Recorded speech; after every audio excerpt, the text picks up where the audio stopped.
Evet arkadaşlar, kanalıma hoş geldiniz. Bugün sizlerle bir taç siparişim vardı. Onun dışını kaplarken aynı zamanda videosunu çekmek istedim. Bunu paylaşacağım inşallah. Taçlarda ben 3 ve 5 milimlik genişliğinde taçlar kullanıyorum. Bu taçları kaplarken 6 numaralı 1,40 milimlik tulibin tığını kullanıyorum. Daha sıkı oluyor, geniş geniş gözenekli olmuyor taçlarınız ve bayağı hani taca yapışıyor, yani sıkı ördüğümüz için. Pamuk iplerden herhangi birini kullanabilirsiniz. Herkese açık bir video olacaktır. Sadece bilgilendirme amacıyla zaten paylaşılmış bir video olacak. Sadece tacımızın dışının kaplaması ve uzunluğunu göstereceğim size. Kaç santim örmeniz ya da kaç sıra örmeniz gerektiğini. Şimdi hemen başlayalım. Parmağımızı şu şekilde sihirli halka doluyoruz. Ve hemen buradan bir sabitleme zinciri yapıyoruz. Şu an ben 3 milimlik tacımın dışını kaplayacağım. 1 sık iğne yapıyoruz. 2 3 4 ve 5 tane sık iğne yaptım. 5 tane sık iğne yaptıktan sonra şu ortadaki sihirli halkanın ipini iyice çekiştiriyorum ve buradan şöyle katlayarak üst sıramıza geçeceğiz ama kaydırma yapmadan direkt öreceksiniz kızlar. Şunu ortada yürütün. İsterseniz içinde de yürütebilirsiniz. 5 sık iğneyi döneceğiz. Şimdi birkaç sıra yaptıktan sonra bir teknik var. Onu göstereceğim. Bu şekilde daha kolay örebileceksiniz. Şöyle bastırın. Tabii salonda çekiyorum şu an. Dışarısı çok yağmurlu. Bir aydınlık, bir güneş yakalayamadım açıkçası. Başka videolar çekmek istiyordum. Belki şu şeyi de, çantayı da şu an çekebilirim. Ama güneşli değil tabii ki hava. Aydınlık çıkar mı bilemiyorum. Şimdi burada örerken şeye dikkat edin. Hani karşıdaki sıkı iğnenin içerisine batmamaya dikkat edin. Şuraya şöyle sert bir şey koyduğunuzda, yuvarlak, burayı karşıya geçmeden şöyle tığınızı battığınızda kolaylıkla karşıya batmadan öreceksiniz. Mesela bunu döndürün.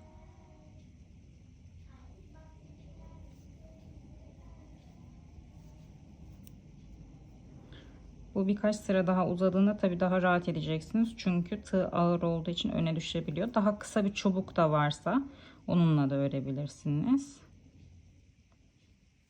Şöyle.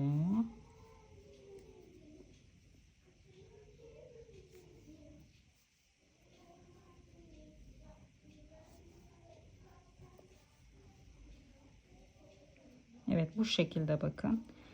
Normalde 5 sık iğne çok az olduğu için bunu çıkarttığınızda, buradan ördüğünüzde hep karşıya batıyorsunuz. Yani yanlışlıkla da olsa bunu buraya soktuğunuzda bir bakıyorsunuz işte karşı tarafta örülmüş, birleştirilmiş. Hani şurayla şurayı birleştirmişsiniz farkında olmadan. Mesela şuraya taktınız, farkında olmadan şuraya da bunu takıyorsunuz. Sonradan işte ördünüz, bunu içeri soktuğunuzda anlıyorsunuz. O yüzden ben mutlaka şöyle, ya bu ya da böyle ahşap, hani diş kürdanı tarzında çubuklar buraya sokarak örgünüzü tamamlayın derim. Böyle ben daha seriye takılmadan gidiyorum. Seviyorum.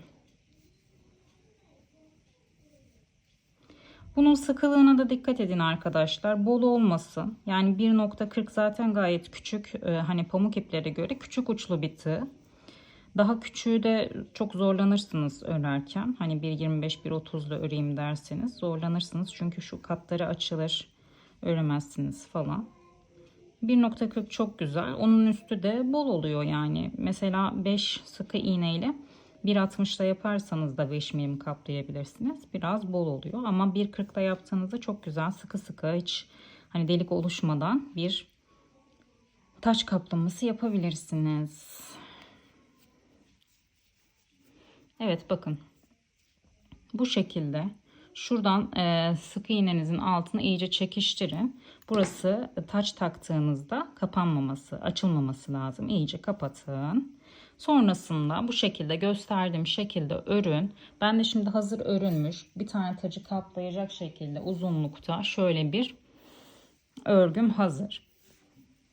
Ben size şimdi şurada bir mezura getirmiştim. Hemen mezura ile ölçelim. Bir de sıranın kaç tane sıra olduğunu söyleyeyim. Şöyle sıfırdan tam tuttuğumda şöyle çekiştirmeden tuttuğumda bakın 34 santim. 30 hatta 33,5 gibi bir şey. Şimdi bu 33,5'lu buna bir takacağım. Fazla gelirse de sökeceğim. Şuradan hemen sayıyorum. 3, 6, 9, 15, 30, 40, 49, 50, 60, 70, 80, 90, 91 yapmışım.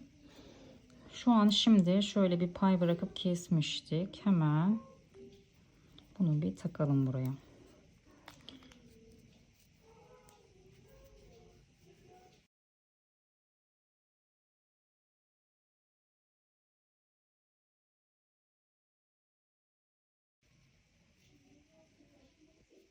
O kadar sıkı örüyor ki zaten geçiremiyorsunuz. Ama bence böyle olması çok daha iyi. Çünkü taçta kaymıyor. Bazıları yapıyor şöyle böyle kayıyor falan. Hiç hoş değil. Üstüne yapıştırdığınız objeler de kaymış oluyor böylelikle.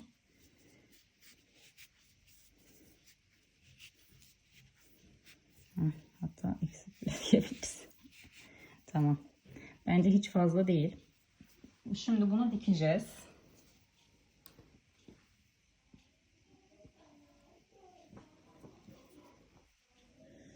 İlk önce şuradaki sık iğnemizin ucunu kapatalım sökülmesin diye. İğnemizi bunun içerisinden geçiriyorum. Sonrasında şöyle hepsinden bütün sık iğnelerin şöyle iç kısımlarından dışa, iç kısmından dıştan, içten dışa sabitleme yapacağız.